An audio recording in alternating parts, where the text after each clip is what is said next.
Hello, listening squirrels. It's early in the morning, so I might fall asleep again. I hope not. I pray not. Chapter 10 is entitled Rose's Sacrifice. They were talking about that at the end of the chapter yesterday. There certainly were, and I got my dryer going, so sorry if you hear that. There certainly were larks on Campbell's Island next day, as Charlie had foretold, and Rose took her part in them like one intent on enjoying every minute to the utmost. There was a merry breakfast, a successful fishing expedition, and then the lobsters came out in full force. And even Aunt Jessie appeared in red flannel. There was nothing Uncle Alec could not do in the water, and the boys tried their best to equal him in strength and skill, so there was a great diving and dunking, for everyone was bent on distinguishing himself. Rose swam out far beyond her depth with Uncle to float her back. Aunt Jessie splashed placidly in the shallow pools, with Jamie paddling nearby like a little whale beside its mother, while the lads careered about,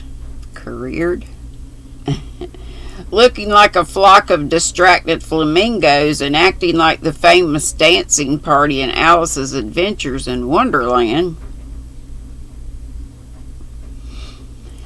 Nothing but chowder would have lured them from their gambols in the briny deep. That time-honored dish demanded the concentrated action of several mighty minds. So the water babies came ashore and fell to cooking. It's unnecessary to say that, when done, it was the most remarkable chowder ever cooked, and the quantity eaten would have amazed the world if the secret had been divulged. After this exertion, a siesta was considered the thing, and people lay about in tents or out as they pleased, the boys looking like warriors slumbering where they fell. The elders had just settled to a comfortable nap when the youngsters arose, refreshed and ready for further exploits. A hint sent them off to the cave, and there were discovered bows and arrows, battle clubs, old swords, and various relics of an interesting nature. Perched upon a commanding rock with Jamie to explain things to her, Rose beheld a series of stirring scenes enacted with great vigor and historical accuracy by her gifted relatives. Captain Cook was murdered by the natives of Hawaii. I guess that's how you say it. Hawaii. In the most thrilling manner. Captain Kidd buried untold wealth in the chowder kettle at the dead of night, and shot both the trusting villains who shared the secret of the hiding place. Sinbad came ashore there and had manifold adventures, and numberless wrecks bestrewed the sands. Rose considered them by far the most exciting dramas she had ever witnessed, and when the performer closed with a grand ballet of Fiji Islanders, whose barbaric yells alarmed the gulls, she had no words in which to express her gratification. Another swim at sunset, another merry evening on the rocks, watching the lighted steamers pass seaward and the pleasure boats come into port, ended the second day of the camping out, and sent everyone to bed early that they might be ready for the festivities of the morrow. Archie, didn't I hear Uncle ask you to row home in the morning for fresh milk and things? Yes, why? Please may I go too? I have something of great importance to arrange. You know I was carried off in a hurry, Rose said, in a confidential whisper as she was bidding her cousins good night. I'm willing, and I guess Charlie won't mind. Thank you. Be sure you stand by me when I ask leave in the morning. And don't say anything till then except to Charlie. Promise? Urged Rose so eagerly that Charlie struck an attitude and cried dramatically, By yonder moon, I swear. It's a wedding time.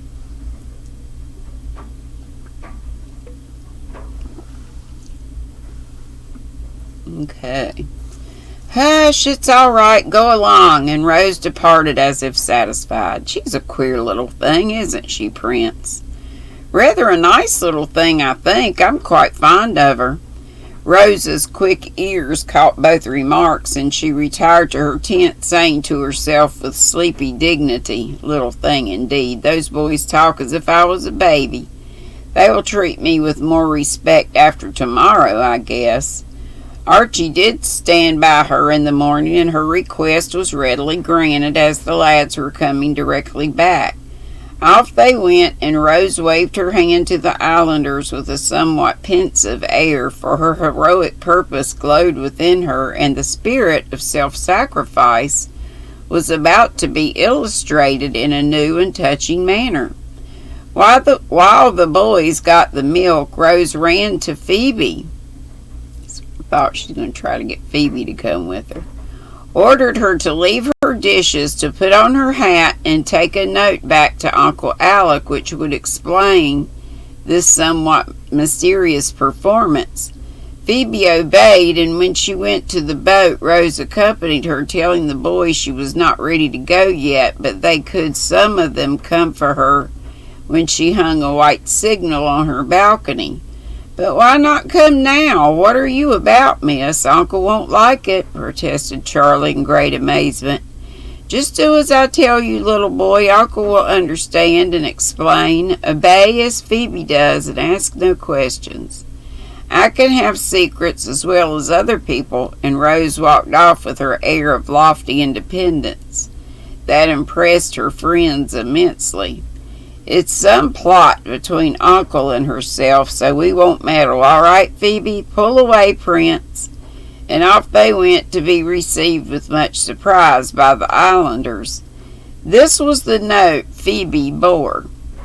"Dear Uncle, I'm going to take Phoebe's place today and let her have all the fun she can." So she's staying behind to do the work. "Please don't mind what she says, but keep her, and tell the boys to be very good to her for my sake. Don't think it is easy to do this. It is very hard to give up the best day of all, but I feel so selfish to have all the pleasure and Phoebe none that I wish to make this sacrifice.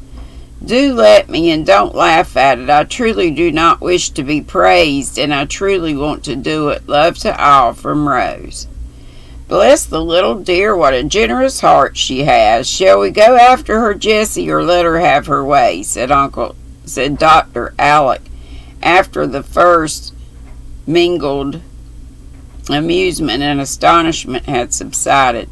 "Let her alone, and don't spoil her little sacrifice. She means it, I know, and the best way in which we can show our respect for her effort is to give Phoebe a pleasant day. I'm sure she's earned it." And Mrs. Jessie made a sign to the boys to suppress their disappointment and exert themselves to please Rose's guest. Phoebe was with difficulty kept from going straight home, and declared that she should not enjoy herself one bit without Miss Rose. "She won't hold out all day, and we shall see her paddling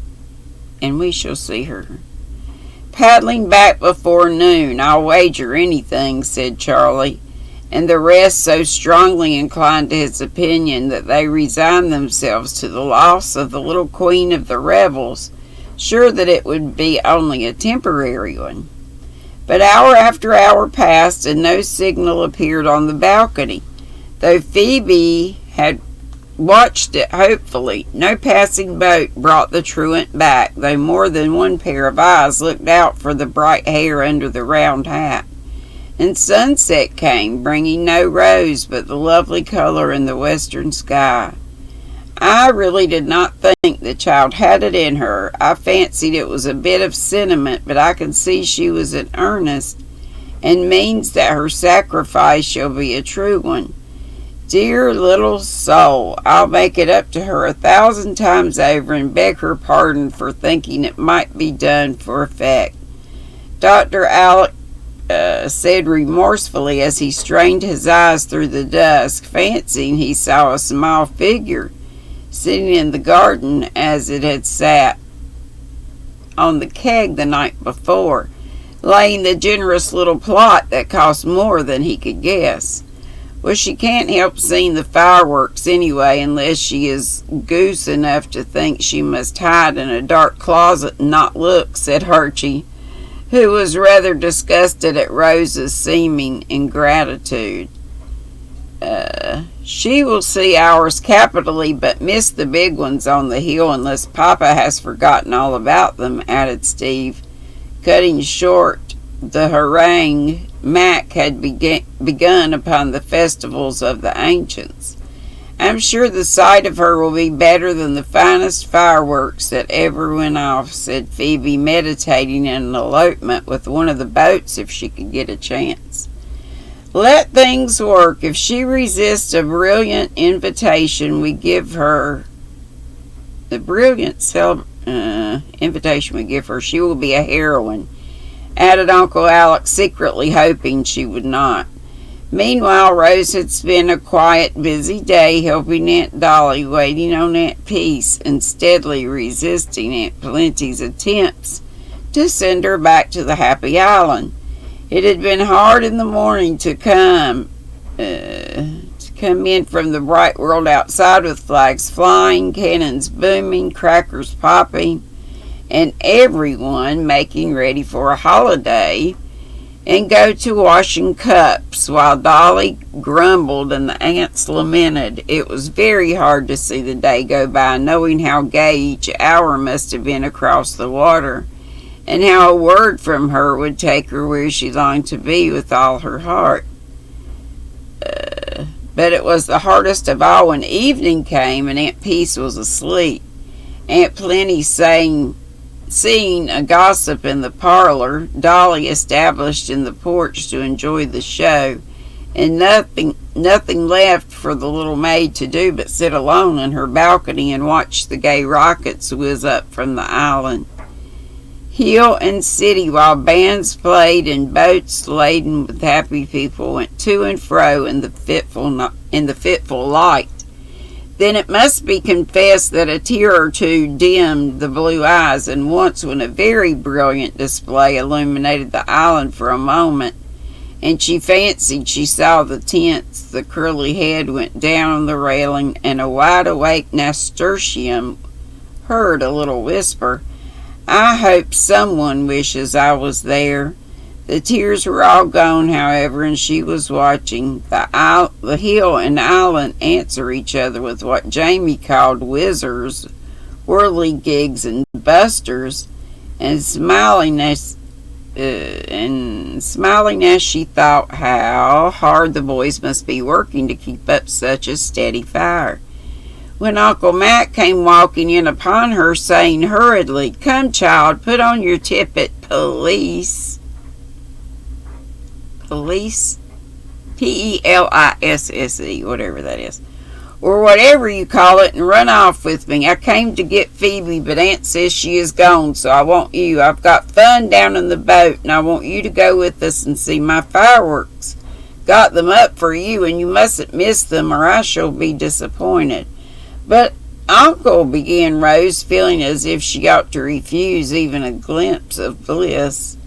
Perhaps. I don't know why that's there, but I don't really feel it. Okay. I know, my dear, I know. Aunt told me, but no one needs you now as so much as I do, and I insist on your coming, said Uncle Mac, who seemed in a great hurry to be off, yet was unusually kind. So Rose went out and found the little Chinaman with a funny lantern waiting to help her in and convulse her with laughter, trying to express his emotions in pidgin English. The city clocks were striking 9 as they got out into the bay, and the island fireworks seemed to be over, for no rocket answered the last Roman candle that shone on the anthill. Ours are done, I see, but they are going up all round the city, and how pretty they are, said Rose, folding her mantle about her and surveying the scene with pensive interest. "Hope my fellows have not got into trouble up there," muttered Uncle Mac, abiding with the satisfied chuckle as the spark shone out. "No, there it goes. Look, Rosie, and see how you like this one. It was ordered especially in honor of your coming." Rose looked with all her eyes. How many eyes she got? And saw the spark grow into the likeness of a golden vase. Then green leaves came out, and then a crimson flower glowing on the darkness with a splendid luster. "Is it a rose, Uncle?" she asked, clasping her hands with delight as she recognized the handsome flower. "Of course it is. Look again and guess what those are," answered Uncle Mac, chuckling and enjoying it all like a boy. A wreath of what looked at first like purple brooms appeared below the vase, but Rose guessed what they were meant for, and stood straight up, holding by his shoulder and crying excitedly. "Thistles, Uncle, Scotch thistles. There are 7 of them, one for each boy. Oh, what a joke!" And she laughed so that she plumped into the bottom of the boat and stayed there till the brilliant spectacle was quite gone. That was rather neat thing. "I flatter myself," said Uncle Mac, in high glee at his success of the illumination. "Now, shall I leave you on the island or take you home again, my good little girl?" he added, lifting her up with such a tone of approbation in his voice that Rose kissed him on the spot. "Home, please, Uncle, and thank you very much for the beautiful fireworks you got up for me. I'm glad I saw it, and I know I shall dream about it," answered Rose steadily. Let's see. Though a wistful glance went toward the island, now so near that she could smell powder and see shadowy figures flitting about. Home they went, and Rose fell asleep, saying to herself, "It was harder than I thought, but I'm glad I did it, and I truly don't want any reward but Phoebe's pleasure." That's it. Next chapter is Poor Mac. Chapter 11. Poor Mac. Poor Mac, poor Mac. Okay. Have a wonderfully crafty Friday, TGIFers. Looking forward to Krista, the Secret Yarnery, coming on. Today is Friday, ain't it? It is. Coming on, and before that, Dana's coming on, and they kind of overlap, so I try to watch one on one device, one on another device. Then Ursula's on at 11, and then it's one after another, and then I'm on live at 5. So I hope to see you somewhere in the YouTube streets. My eyes are so sleepy. Love y'all. Be sweet, don't be ugly. Bye-bye.